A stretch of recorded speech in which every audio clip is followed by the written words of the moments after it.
Il y a deux choses vraiment très difficiles dans ce métier. C'est un, travailler avec la météo. C'est très difficile pour organiser son timing. Il n'y a pas de week-end, de jours fériés. Le deuxième aspect le plus difficile dans ce métier, et ça c'est mon côté femme qui parle, c'est de porter les fûts parce que ça c'est très lourd.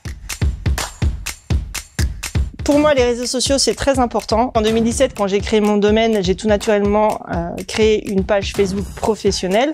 Je partageais les photos de paysages puisque Pernan-Vergelès a des paysages magnifiques. Ensuite, j'ai partagé par des vidéos et des photos de vendanges, de vinification, d'élevage, d'étiquetage, de mise en bouteille. Je reste dans un cadre assez convivial avec tout le monde. Je veux pas avoir 5000 abonnés avec qui je discute pas. Là, j'ai souvent les mêmes personnes qui commentent, qui aiment. Et il se crée un lien très amical, même si des fois on s'est jamais vu physiquement. Ce que je trouve aussi génial dans les réseaux sociaux, c'est que les clients m'envoient des photos avec un plat, une mise en avant. Ça, c'est super parce que tu vois vraiment la finalité de ce métier. Ça motive vraiment à aller de l'avant.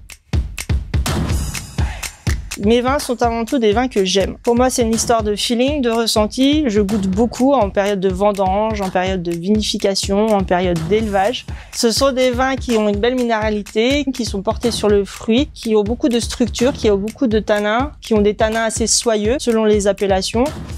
Un vrai régal. Des vins qui parlent d'eux-mêmes.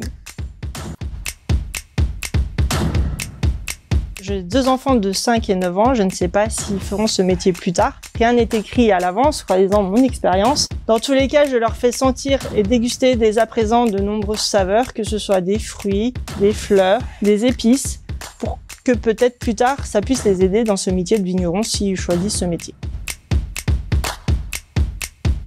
Les conseils que je souhaiterais donner à quelqu'un qui veut se lancer, c'est allez-y, foncez, il y a de la place pour tout le monde. Et s'il y a des aspects du métier que vous savez pas faire, il y aura toujours quelqu'un pour vous accompagner et vous conseiller.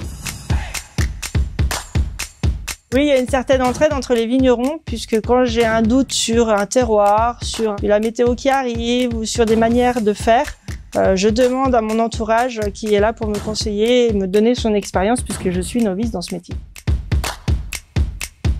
Ce qui me motive le plus dans ce métier, ce sont avant tout les rencontres, puisque le vin est un produit de partage.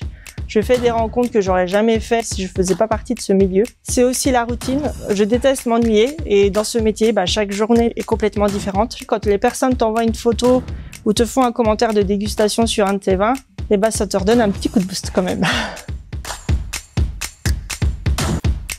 Je qualifierais mon parcours d'incroyable, inouï, fou, passionnant. Si à 10 ans vous m'auriez dit que j'allais créer mon domaine viticole et que j'allais faire du vin, je vous aurais franchement rigolé au nez. Je suis très fière de ce que j'ai construit en seulement 4 ans. Et si c'était à refaire, je le referais comme ça. Oui, un des regrets que je peux avoir, c'est que pour pouvoir m'imposer dans ce milieu masculin où j'étais pas forcément la bienvenue, j'ai dû m'imposer pour pouvoir me faire accepter, pour pouvoir montrer ma légitimité dans ce milieu. Maintenant, avec le confinement et avec les échanges et les rencontres que je fais, je reprends confiance en moi, je redeviens moi-même. En gros, je suis en train de boucler une boucle. Je suis fière de tout ça.